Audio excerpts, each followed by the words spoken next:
from Rixie. This is Debuff, and I'm your host, Steve Skeels.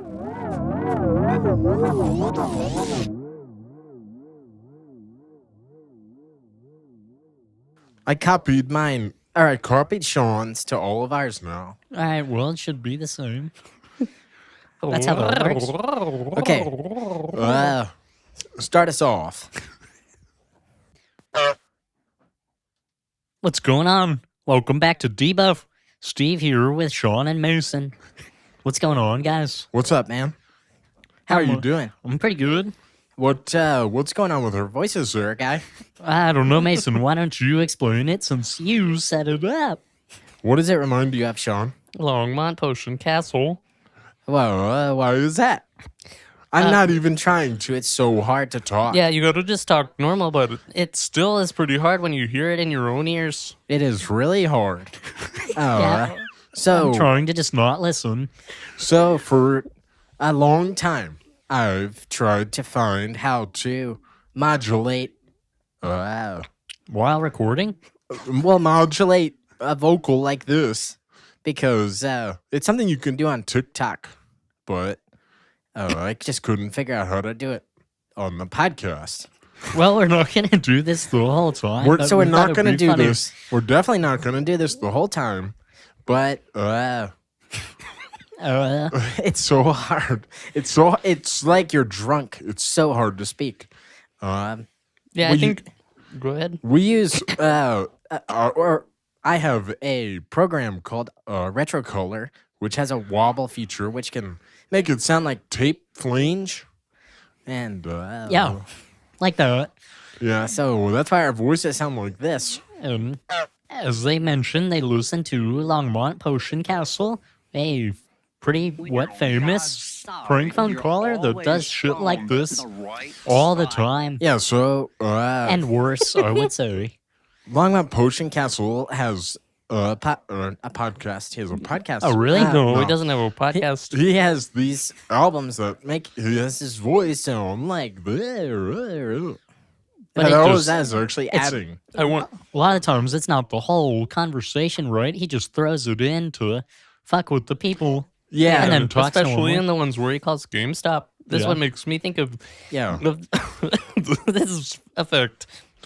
I'm having so I don't know how much much longer. But dude, I can't even think straight. But if Denise Plant, please, Denise Plant, if she's no longer with us.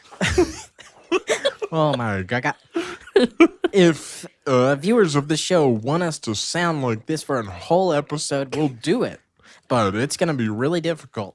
And I think hard to listen to for some people. Some people will probably have turned it off by now. We'll do a special edition of Debuff Podcast where we are all modulated here, and you can catch that on YouTube. You can catch that in Turtle Pleasure. I wonder if we're all on the same, I don't think so.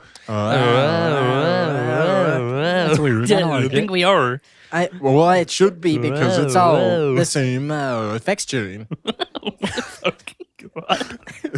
Okay, well, like I said, if you like this, we will do it for a whole episode. But we're gonna cut it off before so you guys click away.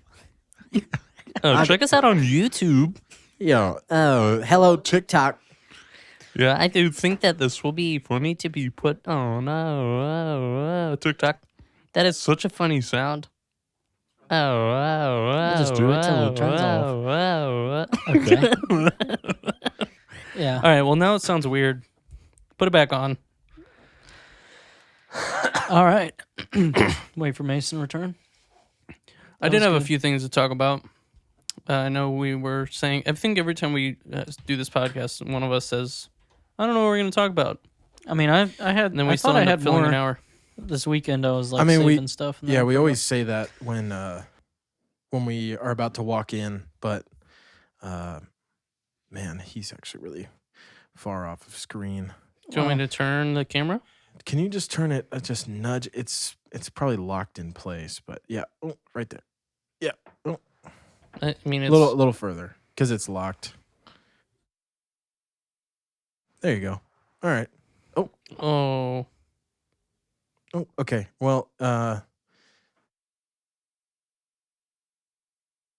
on the far side, there's a red record button. Red means recording. There you go. Okay, we're back in. okay. And we're back. Yeah. So, Wow. I think there was something Mason wanted to bring up that we just started. the social media or the Jackbox? Both, but I would Oh, lead yeah, with the so- TikTok. We started our TikTok page on the 1st of April. Not as As an April Fool's not joke. as an April Fool's joke.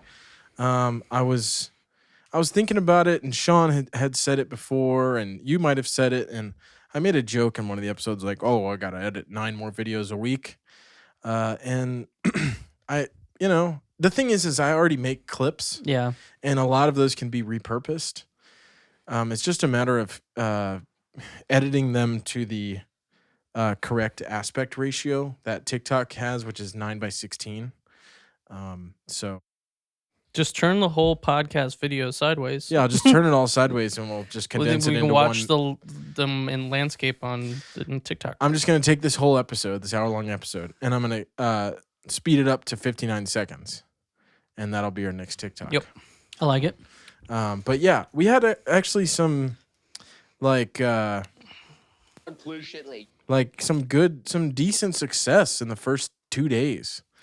We had I think I counted on Saturday, we had 4,500 loops in the first 3 days. I just wonder if it's gotten us any at all listens. Based on the YouTube analytics, not really. It's true. The thing about the click through rate is that It's true. It's true. it is really hard to get people to click through to your website or to your Instagram or to your YouTube. Maybe we got to start shaking our butts on the TikTok to get them to click on further. Maybe we do, but I think it's usually like something like 5% click through rate, I believe it. Yeah. and 5% of 4,500 likes is what, like 25 people? No, what's 10% of 4,500? 450. 450. So maybe 225 people clicked the website, maybe. But there's really no way of knowing or through the YouTube page. But yeah, we're on TikTok now. So it'll be linked in the show notes along with all the other links. And if you see this on TikTok, click the link to also come to the YouTube. Yeah, and the TikTok is way funnier than this Hey man, channel. it works both ways, man. I mean, Like the TikTok is like the best of this show. Like it's like condensed into like 30 seconds. yeah, they can't all be bangers, you know? They can't all be bangers, but no, they'll never all be bangers. but yeah, if you're watching the YouTube page, go check out the TikTok, and vice versa. If you're on TikTok, come look at the YouTube. But yeah, Yeah, so that's cool. Good job, Mason. You're putting in a lot of work, you know? I'm trying. it. I'm just trying to get us paid. Yeah. That's really what this is If for. someone wants to pay us, just so we can quit our jobs. yeah. So what else did we do this weekend? So we hung out on Friday. and Saturday. Friday and Saturday. We weren't planning on hanging out Saturday, but we planned to hang out Friday. And, over the past, I would say 3 or 4 months, we've always, like, every once in a while, we'll play Among Us together, and it'll be us 3, 2 significant others, and Sean's daughter, Lena. And so we've got, like, a nice little group of people to play with. It's more fun when you can play with, like, a larger group of people. And I think we kind of played Among Us into the ground a little bit. No, Not even. I mean, we'll probably still play it. We'll probably still play it even after this I conversation. do feel like it's one of those where I can't, like, after we've played for, over an hour one night, a couple hours go by, and then I'm like, I literally haven't been the, yes, dude. what's it called? The imposter the whole time we played this weekend, and I'm like, I don't get it because, Like I was the same way. Like Lena and Maddie were the imposter back and forth for like what had to be 10 rounds. And I'm like, can I get it? I got it one time Yeah. and messed it up right away. It's fun that it's random. We talked about that, but I mean, At least it's true yeah. RNG. Yeah. It's good though. I mean, we're having fun, but it's not it's not as fun when you don't get to be the imposter a lot. But we're trying to figure out something else to do. We were like, yeah, there's got to be something else we can do. And did you say that you had the game? Yeah. Or did one of us say, what if we played that? I think I brought it up. Yeah. I don't know. I played some of the Jackbox games in college, and if you don't know what it is, they've just like, you buy a pack, there's a bunch of different games, but it's basically you have a console or whatever. I think there's some available on like Fire Stick, Apple TV, and you get into the game and everyone pulls out their phone or computer. You just need to be able to go to a website, go to the jackbox.tv, and then you play these games. A lot of them are trivia or you draw stuff, but every box has different games. Sometimes there's like a new version of an older game, but a lot of random stuff in there. But it's something that most, of the games are like 6 to 10 people. Like, there's like, some that you can play with a lot of people. So we did it a good bit in college. If you don't know what they are, they're essentially like virtual party games. Like that they're not graphically intensive. They don't require everybody to have a controller. Like as long as you have your phone or like a tablet, you're good. And I think Steve mentioned it. And we were like, and I think I said to Maddie, like, you've seen it. I was like, I think you're really gonna like these because they can get really funny. We have a train going by, but that's okay. You're gonna hear it in the background. But you guys like board games and yeah, stuff, we play like categories, or we play like, I'm trying to think. We play Password, and so we like board games. But we just decided like, we want something else, and we played a few of the titles. Do you remember what the names of the other ones are? Oh, we played Fibbage is the classic trivia Fibbage, where you put in fake answers and everyone guesses. I don't remember. There's one where you have to draw art and I forget what it is and then bid on it and stuff. Bidiots. Right? Yeah, that sounds right. Yeah. And we tried a few and we're like, these are okay, but they're not like they're not amazing. And then I think you said like, look, or somebody said Quiplash, maybe Benefit. I think Danielle. Yeah, she was like, Quiplash is like apparently like the good one. I like Fibbage a lot, but I do think Quiplash we had a better time with. But well, yeah. So we fired it up, and it kind of has a Cards Against Humanity vibe in that you try to pick. So it gives you a prompt, like, for example, like, if you're gonna go on Shark Tank, what are you gonna sell for $1 billion or something like that? And you can type in whatever you want. And I think what's fun about it is, well, over Cards Against Humanity is that you don't have set answers. Yeah, you can essentially type whatever you want. Yeah. And you can get really raunchy or you can get like really stupid. And what we found, and I think you guys can attest to this, is that like the recall jokes where like if somebody would write something that was really funny, that same joke would get tossed back in like every other round. Yeah, just for the example, for one answer, I don't remember what the question was. Sean put Steve as the answer. What was the prompt? Do you remember the prompt? It was something about just, like asshole award or something. No, yeah, it was who would get the biggest a-hole award. And put Steve. So first of all, thank you. But second, it's just like it was just Steve or whatever. But then Mason put it down for something that like didn't make any sense, but it was funny. And then by the end of the night, every other answer had fucking Steve in it, and it was like and some other funny. Like not mentionable items that like were raunchy and gross, but still, it was we were laughing so hard about it for no real reason. Like if you walked in, you'd be like, "What?" But like you said, it's the callback, the inside joke of it. It's the callback to and it's the like driving it into the ground callback where it's like. It's been said so many times. It's funnier now because of how much the joke is dead. Yeah, I was trying to like not find it funny, and I was getting mad because it was still funny. It was still funny, and like, and it was the type of laughter for me, and I hope it was for you guys.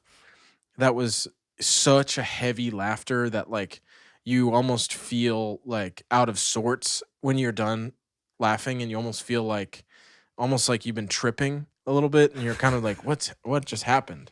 And like Maddie and I were talking about it like on the way home, and then when we got back, we were still laughing about some of the jokes. And the next day, I was like, "You got to call them. I want to play that again." Yeah, you texted us and you're like, just trying to play Quiplash XL. I was like, I want to play Quiplash XL trademark. Yeah. So then Sean had downloaded a different Jackbox party pack that had a different version of Quiplash. We played some other ones first, trying to find. And I mean, again, all the games are pretty cool. I feel like some of them will hit different with different people. And there's a couple we were like, I play that again. And then we tried what was it, Quiplash 3 or 2 or something? Quiplash 3. And the way that Quiplash XL works is there's a round 1, a round 2, and the round 3 you all write an answer together. You get the same prompt, but then you vote. And you vote on it. And so in the Quiplash 3, the final round was like it was always choose 3 answers or something. All of them were like, it was Thriplash, where you put 3 answers down for the same prompt and you'd go up against someone, but they were different. Where like the first round was supposed to be like the 3 answers were funnier, and then like bring it home, like the punchline kind of thing. And then this next round, it was just like 3 different things that didn't have to go with each other. And I mean, you could kind of do whatever you wanted, and I thought it was interesting. But the final round being everybody together was really funny, because it was like we knew what we'd been joking around about that round, and we were doing things. And then when there's like 3 Steve answers in the round, and like 3 iterations of Steve, or like in the second on Saturday, it got to the point where every time you start a round in Jackbox, for those who don't know, you get to pick your name and you get to pick an icon, some of the avatar. games you pick, but yeah, and so it kind of became like a joke where Steve, Sean, and I would pick like outrageous names, to the point where it was like you can't even tell who's who, and like but you don't need Sean to, would pick Steve's name, or you would pick like Danielle's name or whatever it was, didn't do or that, just like Chad. Sean, I think you did Chad. I did Chad. I did. There was one of my favorite ones from the first night was like name an episode where the Brady Bunch fights over blank or something like that, and I just wrote in Brady. Yeah. And so like I made my name Brady one time, and he made his Danielle, and Danielle tried to put her name in, and it came out as Danielle 2. And so it was like super like confusing. And so then Danielle 2 became the new Steve as like the callback. And I mean, it's just a good party game if you have a good group of people. Like if you don't know who you're playing with, it's not that fun. Yeah, but you got to know the people, so that you know the boundaries of the jokes that you can actually make, to be frank. And some of them are more interactive. Like again, like Bidiots is fun, but it's not about cracking jokes and stuff. And like that was one that I think my stepdad liked when we played with him and my mom before. I felt like it was a different vibe playing with them, but it was more fun for me doing that than playing like, I don't know, whatever card game they want to try or something. The one that was in the party the party box that you got, where you could type in the answer and the screen would say it back hard. to us. Yeah, well, it was hard, but that was making me laugh so hard, because you put in A, yeah. and it'd be like A. Yeah, or like beep, beep, beep, beep, beep, beep, beep. Yeah. So like it would be like you would get these prompts from the person who was going, and then you would type in your answer, and like an on-screen like digital voice would say your answer. Yeah. And it just got to the point where like the first couple would be the like a guess, and then it would be like poop or fart. If we didn't know, we'd just be like or like Steve or Daniel 2 or something, And so that one, I think it was like talking something, but it was like that. It was just like that. Shut up, Google. It was a really good time, and I think the reason I felt like I knew it would be a good time when you mentioned it was I saw Funhouse play it. I think I saw Cow Chop play it, Donkey. Yeah. And I was like, they are really funny, and it was funny, and so I think this will be a good time. And I talked about it to my family like way more than I wish I would have yesterday, because that's how hard I was laughing about it. Yeah. So dude, kudos to you for it's hard to have that much fun with a video game, honestly. Like, and it's so simple, Yeah, I mean, I think it's cool and it's easy, like everyone can get in on it. It's more of, like you said, a party game, board game type thing, even though it's a video game. You're playing with funny people. Like, I consider all the people in that room to be like pretty funny. And so like we've just got like hitters just making some awesome jokes. So even some rounds we'd be like, "Ah, man, I didn't really like that. I didn't think that was that funny." And then somehow it was still hilarious. You know, just because like you get each other's comedy and and so it was a good time. But summing up, I'd say definitely try recommend it. Yeah, like I think some of them are cheaper than others. I think Sean's was like $30. The newest ones are 30. The older ones are 25. But sometimes you can buy like Quiplash on its own for $10. So yeah, I would absolutely recommend it. Like it was a ton of fun. So I'll stop talking. I'm talking so much. It was a good time. We had Hey man, we were all there. We remember it. What do you have? I've got a few things. The first one, I don't know if it's going to be a very long conversation, but That's okay. let's do it. I just thought it was an interesting little tidbit. Yahoo Answers will be shutting down on May 4th. Is somebody going to archive Yahoo that stuff or Answers? what? Yeah, it's going away. Like the I'm thinking The of Ouija board? Wiki Answers. Yeah, no, Yahoo Answers, like Is it the ones with the drawings? the Luigi board? That's WikiHow. Oh, that's WikiHow. Yahoo Answers is the The Luigi board? Ouija Weggy board? Weggy board. Pregananant. Who's that does those? Pregananant. JT Sext Kick. You should put that in the show notes. Some Yeah, of those I'll are put that in the- so funny. I'll put that in Yeah. the bro notes. Am I Gregnant? Am I Gregananant? So yeah, I mean, I just think that's pretty crazy. I mean, that's been around since I can remember. Why are they shutting it down? I mean, feel like it's no a one uses it fucking anymore. joke, dude. You Like, can Google stuff. You can go to places like Reddit and get. have you been to Yahoo Answers text on Twitter? No. Yes, I have. Yeah, I dude. follow that account. And he quoted the article today and was like, "I guess it's my time." He's like, "It's my time." That's really funny. I just Yeah. feel like I know not everyone does use Reddit, but I feel like with places like Reddit where there's a forum for literally every single topic you can think of now, like Yeah. there's a place to go for a specialized answer. Yahoo Answers had its place where honestly most of the time people that didn't know shit would go there and that was the place to ask because it was just a free question place. But you know, I just I feel can't like remember the last time I had a Yahoo Answers as a search result. yeah, no, Yeah, right? yeah. It's just gone. I don't even know. Like, do people still even use it? Right? That's why Yeah, I it's mean, getting and shut down. it's used very inconsistently. Like this guy took a picture, a screenshot of one of the. Does Deku have a crush on Uraraka? And someone replied, "A colonoscopy is a procedure to examine the inside of your colon intestine with a scope. A scope is a flexible tube with a small light and camera on the end. Look for the answer there." That has nothing to do with My Hero Academia. Yeah, that's what I I'm just saying. wanna Like, say. there's definitely like it gets misused, and I mean, I think it's just turned into a giant meme. So that Yahoo is Yeah. probably like, well, it's not worth keeping around anymore.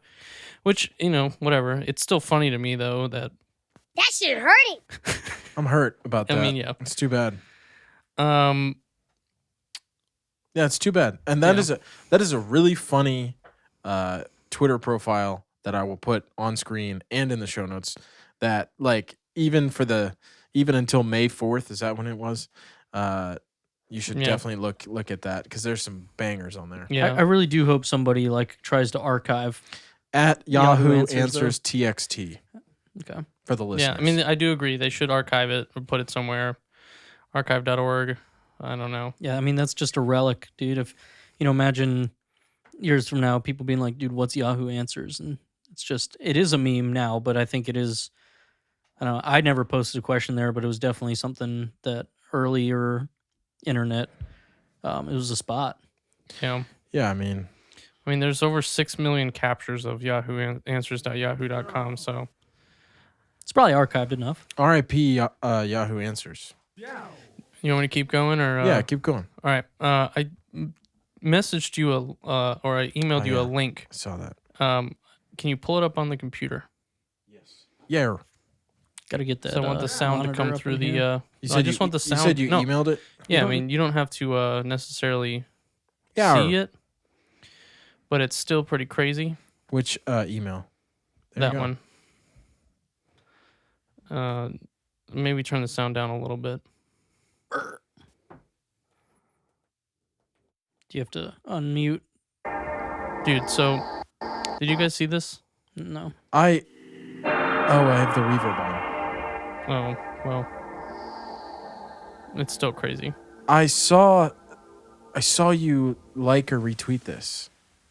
It's a PlayStation sound. It's He perfect. remade the Oh wow. He remade the PlayStation 2 sound in FL Studio. He's also done the PS1 and the Dreamcast. That's and they wild. sound identical. Yeah, I wonder how long that fucking took. at VOLANT Music, VOLANT Music on Twitter. Yeah. Man. Like really, really seamless. Yeah, the reverb isn't totally doing it justice, but For the listeners, like you would never know that it's not the original sound. Yeah. That's wild. I wonder if I what I would really love is one of the audio engineers to be like, yo, this is exactly what we did. yeah, right. You know what I mean? Like, Yeah. because they're out Like, there how'd you do I somewhere. mean, that? dude, it's spot the fuck on. It's spot on. And I mean, to me, it's just really cool that he took the time out of his day to, he produces music, but to just do that. Dude, this part right here is perfect. Yeah. I don't know the how he end. did that. Yeah. Man, it's good. Yeah. So, I mean, honestly, I just got chills. It is exactly the fucking. It's dead Gave you fucking chills, on. bro? Yeah, it gave me chills. It's exactly the same. But he did the Dreamcast one, PS1, PS2. I'd like to hear the GameCube. I don't think he's done GameCube yet, but it's just really cool to me that he, I mean, obviously you can sit in front of a computer all day and make music, right? But like to sit down and try and recreate the PS2 sound, Dude, gotta take so fucking long. when I saw you retweet that or like it or whatever, all I could think about in my head was like some wild. guy years ago, whenever the console came out or a few months before it, had to make this sound. And like you don't really ever think about it. Like somebody had to make that like xylophone GameCube intro. And to be frank, like those project files are out there somewhere, which is crazy. And so just to see it like that, as somebody who works on like music and like sound design and stuff, it's like it's pretty odd. But like even when I think about the debuff intro sting, like that's a mix mosh of different sounds put together. And one day it'll be cool when it's like, man, this file's like 5 years old or whatever it is. Well, I mean, you ever hear the story about Title.wma, Windows XP welcome music? No. So, Windows me. XP, a lot of people don't know, but a lot of people do know, is that Windows XP had a welcome music as you're going through the setup process. It's true. And so when you're going through the setup, some people didn't have the drivers installed, couldn't hear sound. Some people did. They heard the music, but nobody knew where it came from.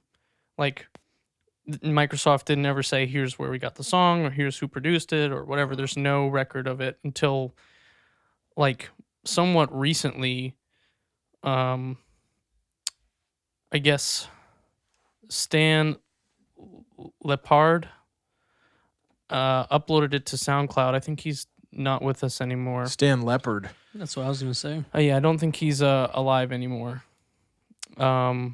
Maybe. Wow. Yeah, he's not. But he did some of the music That for shit Halo, Guild Wars 2, Destiny. Oh shit. But he uploaded that track to SoundCloud, and everyone was like, holy fucking shit, you're the guy who wrote the Windows Title.wma file. And people who didn't have sound drivers would be like, yo, there's just a secret song in this one folder. Oh, because they didn't know when it. Because they never heard it.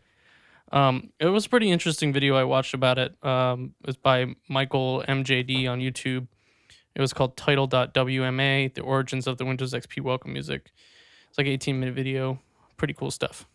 But yeah, I mean, just to think about that someone sat down and wrote that song, and then nowhere in the like metadata of the track did it say who was written by or how, like, anything about it. No one knew for years who actually wrote this song, and people like, dude, this is a fucking jam. Like, who wrote this? Turns out to be a guy who makes video game music. It's crazy because like more and more I think about it, because that really that and the PlayStation sounds, they are digital relics. And someone's phone might be going No man. I mean, I don't know if he's actually dead, guys. I could be wrong about Regardless, I mean the like there are going to be more and more digital relics, like where I think about like 30 years from now. that. He is dead. RIP. Are we going to be able to access YouTube videos that came out a week ago? That's a good question that people have talked about. I don't understand what you're saying. In 2050, in 2051, will YouTube still be around? I don't think anyone can answer that. Well, This is the if hypothetical question. hypothetically, 20 years ago, would someone have said Yahoo Answers is going to ever die? probably not. Yeah. I don't think Mason's looking for an answer though, right? You're No, saying I mean, what I I'm if saying but is if it's that gone, are all these if I want videos to going to watch be the available? Pergananant video, am I going to be able to find it Shit, in man. 2050? If Debuff is still up in 2050 and we're talking about videos that don't exist on YouTube anymore, I'll be surprised. I think, but I also think that that's why archive.org and all of those archival projects exist, is because they want to keep. I mean, how many tweets have you seen that you go back to look at the next day and they're gone? Like, so I mean, people delete shit, right? Yeah, I guess what I'm saying is like, it reminds me of like the saying "too big to fail." Like, is YouTube too big to go away? Is YouTube too big to be rivaled and then chopped down because somebody comes up with a better version of YouTube? Yeah, I don't think so. Like, Netscape was number one, Yahoo was number one at one point, and then Google showed up and fucking killed them.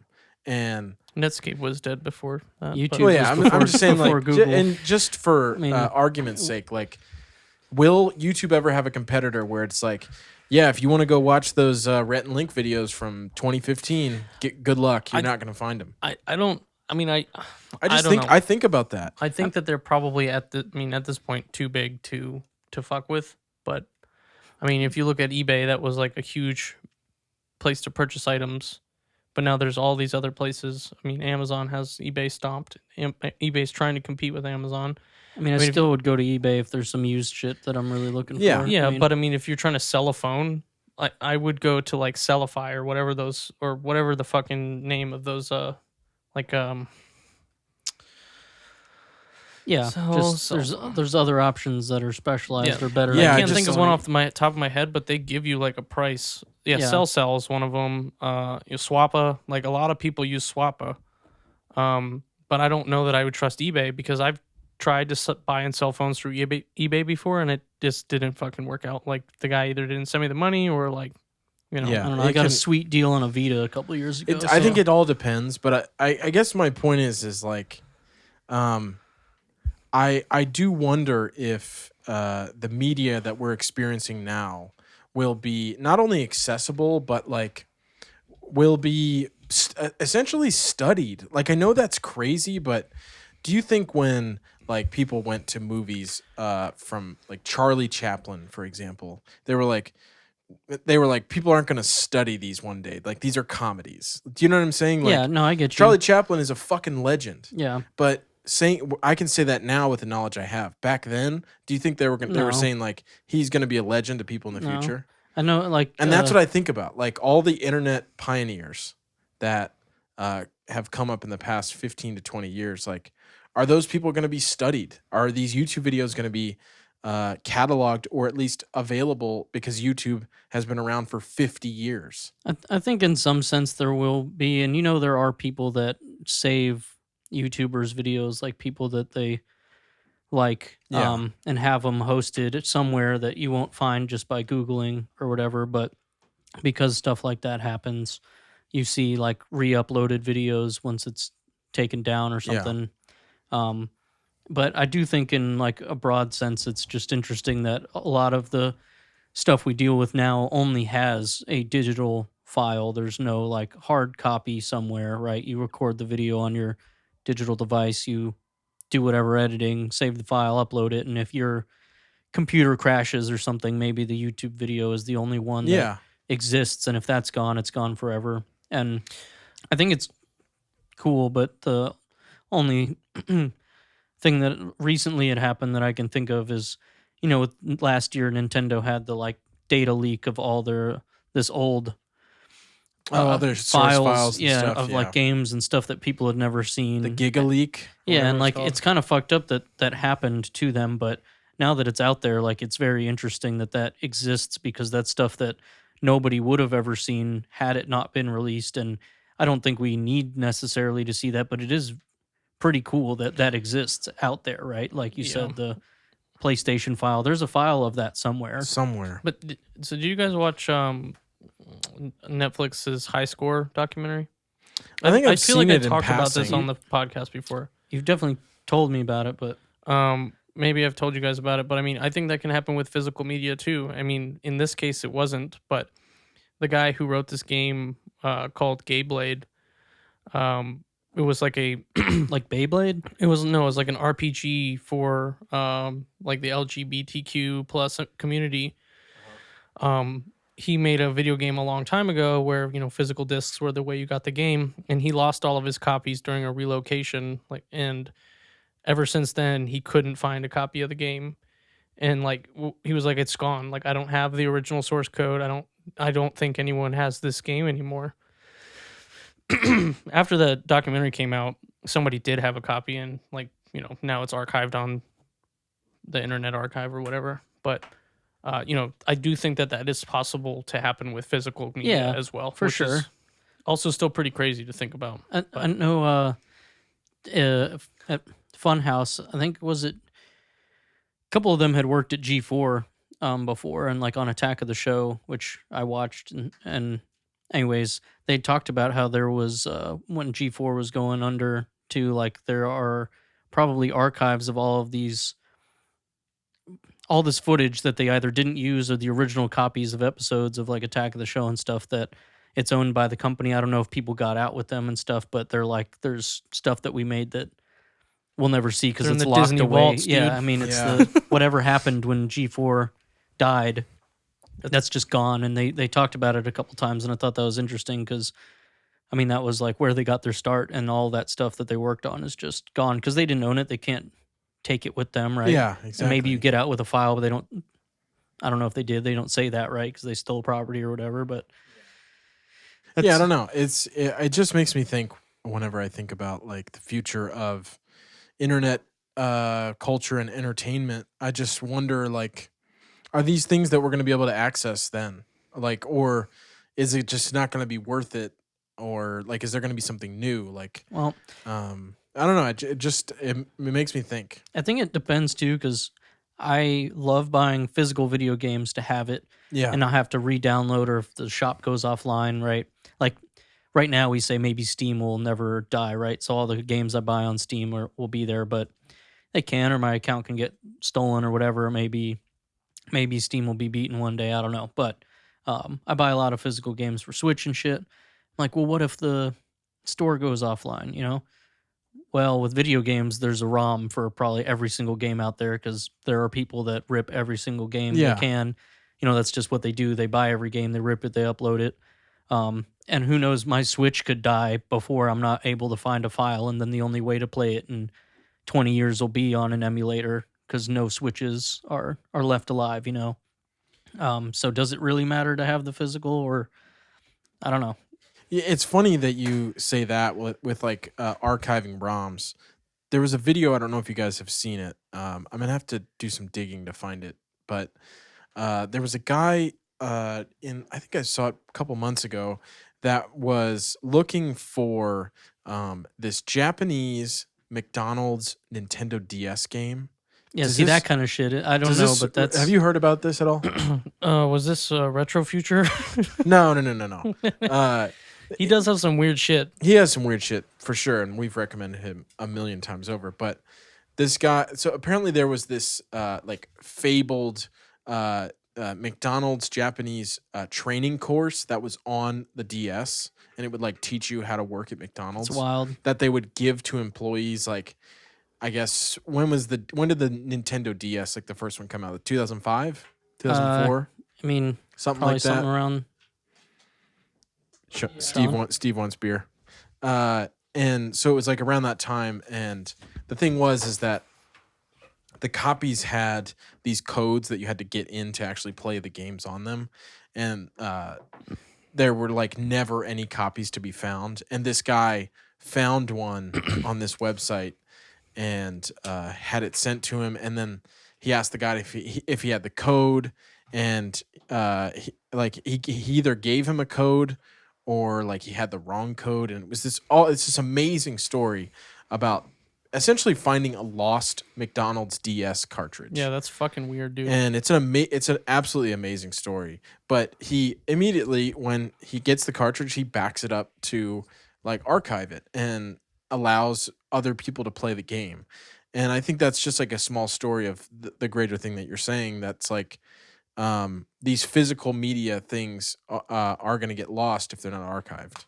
Yeah, I mean, I think it's tough with video games because that's a whole area of like, yeah, downloading ROMs is illegal, it's stealing. I get that, but there's a point where stuff like that, I mean, they're literally never going to be selling that.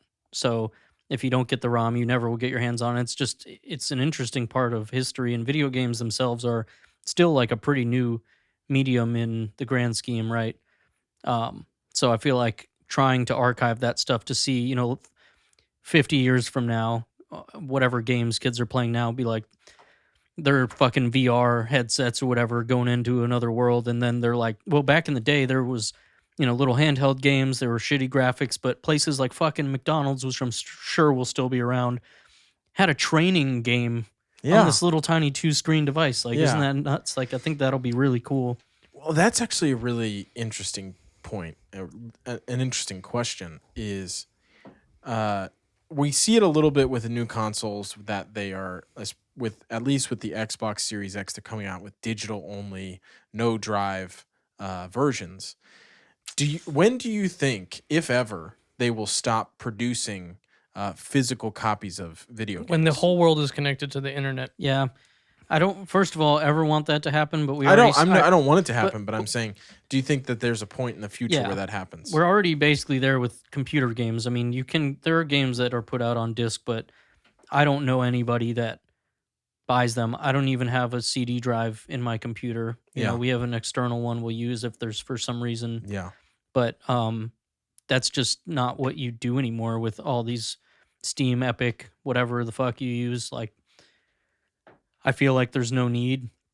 It does suck with places like Steam, where again, if it's gone forever. Where places like GOG, they let you download like a DRM-free executable to install the game, and I think that's like a really cool way to keep it, because as long as you keep it safe on a hard drive, it technically shouldn't ever disappear. But that's the way they're going. I mean, these companies would like to do that, especially because they make more money when they sell it on their own store. But Sean's exactly right. In America, there's tons of places where you don't have great internet as an option. Even like around where we live, we have decent internet. There are some people that I know live close that have way better internet than, even we do. You live across the street and have better internet? Yeah. Nice. It's because I rent the Xfinity box. But here's why I think that it is in the future. It's like on the horizon, but it's not anywhere close. I think about greater like macro factors, like all of the plastic that ends up in landfills, and all of the discs or the cartridges. That's that why you end just up in keep them landfills. forever. And well, in a perfect world, yeah, you would. But I know. I have to imagine sometime in the future where things like that can be digital will be forced to be digital. Where it's like, yes, I know you'd like to have that physical Mario Kart 17, but like it's just waste. There's a waste problem. Yeah, and we're trying to not fucking destroy the earth. So yeah, sorry, it's every game from now on is digital only. I mean, if you think about the waste that would be taken away by making video games all digital, I mean, it's tons and tons of trash. That's what I think about. Personally, I really don't think that I would have an issue with it. And I do think, again, that's where companies want to go. And yeah, I mean, there is a better reason for it than just companies make more money. I mean, it's again less waste. I get that, but for me, it sucks because we've talked about it, and I know how you feel for sure, Mason. That I there- love but- physical games. No, I know, yeah. but you also want to be able to play, these old games. Why don't I have N64 games on my Switch? Well, it's because it's up to Nintendo to do that. I think, Microsoft's doing a good move where they're trying to make a lot of their games backwards compatible, and some of these companies are putting up more stuff on their store, like retro or older titles yeah. to play. But it sucks that right now, like for PlayStation, they just announced they're taking off the PS3, PSP, and Vita stores offline. And honestly, like, I get it, right? And the Vita, Sony killed just like they did the PSP, but even worse. But the Vita's not that old, and they're taking the store down. Like, that sucks because It's there are crazy. digital-only titles, and there are just games out there that, it's hard to come across Vita games. A lot of them are pretty niche, and there weren't that many copies. So if you buy a Vita, I mean, you pretty much either have to pay a lot for the physical games, which I'm sure will skyrocket once the store's gone. Yep. Or fucking pirate them because you don't have an option, right? So that kind of stuff is really sad, where if they could keep them all up forever, and I understand why they don't, servers cost money and shit, but as we move in the future and stuff like generations of consoles stops being a thing and they get closer to computers where, there's a shit ton of old games on computers now. Like, you go to Steam and you buy something that runs on DOS, and it comes with a DOS like emulator essentially Yeah. to play it. That's really neat because you don't have to go and own the physical. It's out there now. But when are consoles ever going to be like that? That we're still stuck in the iteration of this is what you need. And I think part of it that will close that gap is definitely streaming games, if that becomes more popular. Because right now, you go buy an Xbox, you assume you should be able to play every single game that comes out for the Xbox One X or whatever, right? Yeah. So if they ever start going back and adding older titles, I think then people will be okay with it. But as it is right now, the only way to get a lot of these titles you want to play is physical. Well, it also reminds, thinking about digital and physicals, is companies like Limited Run, who are taking digital only games and making them physicals, which I think is awesome. Yeah, I like that. I wish I could get one of their Limited Run ukulele copies. Like, after we had that conversation 2 or 3 weeks ago when we talked about ukulele and the Impossible Layer, I was like, oh, I'll just get a physical of ukulele, and I was like stopped in my tracks when I found on eBay that it was only a Limited Run that was physical. Like, and you can tell by the box art that it was not an official release. It was by a third party. But yeah, I don't know. I just think about, there's something so fascinating about the futurism, and especially with that, where it's like all these old physical games, especially when you go even way back, like Atari, NES, N64, where those things, because they're physical and hard to find, are going to get so bloody expensive because they're just not out there anymore. It's $30 on Best Buy. No. The original ukulele. Not You said the Impossible. Okay. Well, that's what I'm saying. That's what we were talking about. But I was saying I wanted to buy ukulele, the original. original. And Okay. I'm it's sorry. But yeah, I don't know. I think about, like, what is a That's $134. yeah. what is, and it's limited run. I was right. I wasn't sure.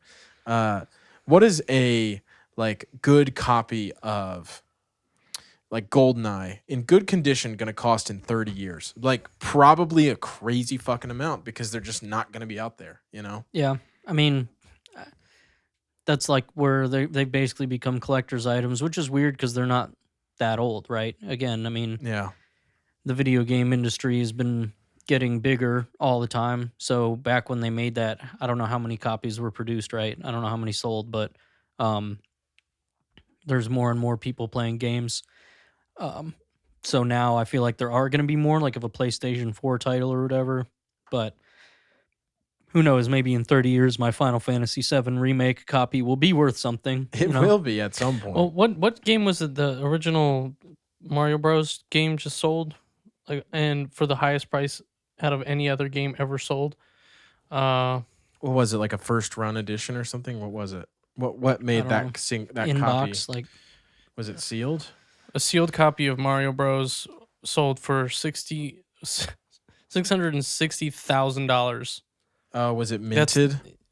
Is that what this is? Yeah, I think so. The highest priced selling game ever. I hope that wasn't like a person that bought it, but like a fucking company or group. Yeah, it's the highest. It's probably a collector. Highest price ever paid for a video game, according to Heritage Auctions, which held the auction on Friday.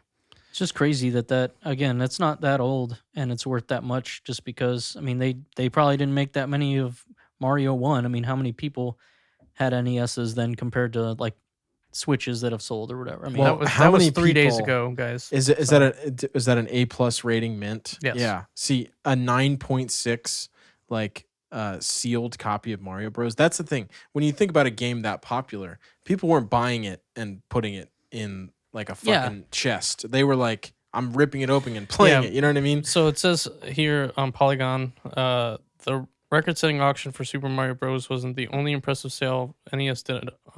Classic NES game on Friday. A copy of Mike Tyson's Punch-Out sold for $102,000. A copy of Mega Man for $144,000 and Tetris for $36,000. So, my boy Rockman getting up there. All because of plastic. Yeah, basically, which is insane. But that's, I mean, collectors will always be doing shit like that, right? I get it. I mean, like I said, to have some like sealed copies of things would be awesome. I mean, it's just like, it's amazing. It's like untouched. Yeah. What I will say, before we get off this, the thing I think that is interesting right now, though, is that games, there are like niche games or ones that are not like a lot of copies sold that do go up in price because there's not, supply and demand, right? Supply and a lot. command. I see it a lot of times with like niche Japanese RPGs that they sell like under 1 million copies. So really, like, there's not that many out there in the world for people to buy, and they don't print a lot of them because they don't sell a great amount, right? And you see that a lot where they'll end up being like twice the price as soon as they're not available on Amazon anymore because it's not anywhere you can buy in store. So, but what's crazy is besides that, big games are immediately on sale. Like 2 weeks later, they're $50 now instead of $60. Yeah, a couple especially months sports later, titles. the same year the new God of War game came out for PlayStation 4 on Black Friday. I got it for like $20, which again, Black Friday sale, I get it, but I'm like, this is a new game. It won Game of the Year that year, and it was fucking $20. Like, it's so crazy to me because that's a big name game. It's first party, I understand, but games like that, and then there's Nintendo that'll maybe put Breath of the Wild on sale for $50 because they can do that. They can do it. And do you know what's? I have a kind of funny story about that. It's small. Like during busy season for me, during like it was like August, September, November, or October. They golf. It was like PGA 2K21 came out on Switch, and I knew that like 3 weeks later, maybe a month, maybe 2 months, it would be like $10, but the starting price was $60, and I wanted to play it really bad. And I was like, I'm so mad at myself for buying this now, but like I want to play it, but I just knew in the back of my head that in a month or so it would be like $10. Yeah. And it's like, what do? You know what I mean? Like, Madden 21 is going to be $20 in 3 weeks, but like, can you wait? Can you wait that 3 weeks, or do you really want to play it? You know what I mean? Like, it was just because the reason I bought it was because there's not really like a handful of fantastic golf games for the Switch, and I just wanted it really bad. And it runs like shit, of course. Yeah, well. And so it was like not worth the money at all. And then of course, like, it's on sale like 3 weeks later. Yeah. I mean, I definitely am still guilty of buying games day one just because I want to have them. I try not to if I know it's not something I'm going to play right away. But again, a lot of the games I do buy are not like super popular. So I don't know what it's going to be later, and I like to buy them just to have them. Maybe they won't ever go on sale before they're all gone. But with shit like that, where all of these every year games like 2K, PGA, whatever tour, the basketball games, yearly games like those, you don't want to wait forever either because there'll be a new version later. But it's just insane to me how that's become a thing. They prey on the day one people that don't want to, it's fear of missing out for a lot of these games. You want to be in the conversation for the big new titles. Yeah. And then they get everybody else when they put it down to $40 in a couple months or whatever it may be. But I think it's cool because the people that are patient or have stuff to play get rewarded. There's sales for games where I'll go and buy and get like a bunch of games for less than $100, and I'm like, this is a lot of stuff. This is hundreds of hours of gameplay. Maybe I don't play them all, but I feel like you got a sweet deal, and that's cool that we're in that space now. But I don't know. I mean, I feel like it's just still so weird to me to see these awesome games for so cheap all the time. Yeah. I do have two things that are pretty quick. Animal Crossing Build-A-Bears come out tomorrow. Lit. Oh, that's cool. I'm gonna try and get. You have to join a queue. You have to get in at 9:30 Central Time. Target? No, Build-A-Bears website. 9:30 Central Cross Time. your fingers, my guy. To sit in a queue for half an hour to potentially get selected at 10 o'clock to order one. You have a limited amount of time to order one. That's fun. That'll be cool. Number 2, I think this is big news for me personally, Steve probably as well, maybe you too, I don't know. Smooth McGroove is back. Hell yeah. Did you guys see his video recently? No. So he Why am I blanking on who that is? He does the acapella video game music. That's you guys. That's not really me. I mean, I think he's cool, but I don't know him the way you guys do. It's very cool because there are some, like... Was he away?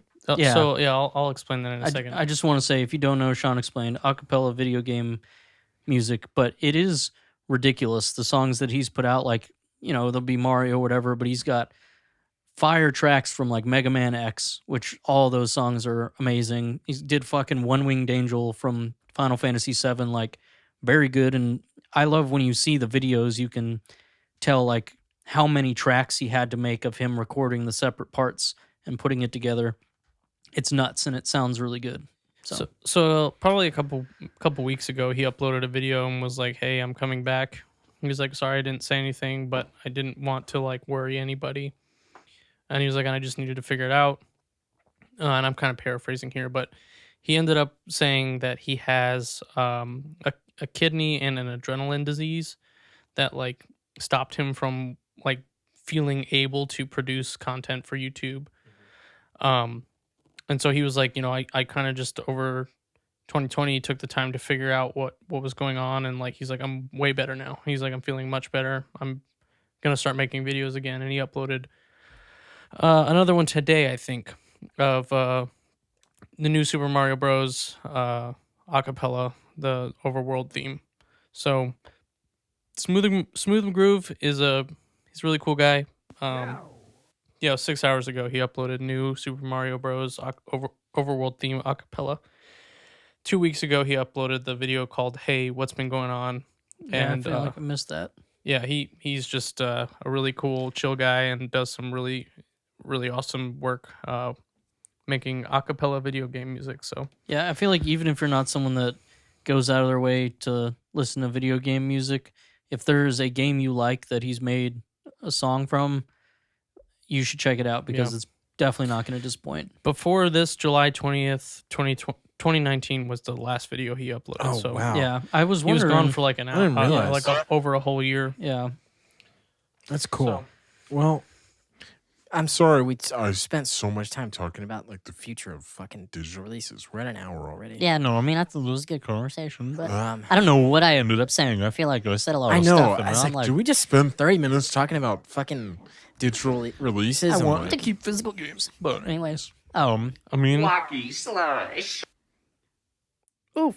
If it was boring, let us know in the comments. Hey, if it sucked, you know? If you don't like our content because Sorry, of I mean, if fam. it sucks, sorry that we At least tell us. Yeah. You know, downvote. Yeah, I do appreciate interaction. The interaction, whether positive or negative. So yeah, thanks. We're just glad If we people missed the take mark time on to something.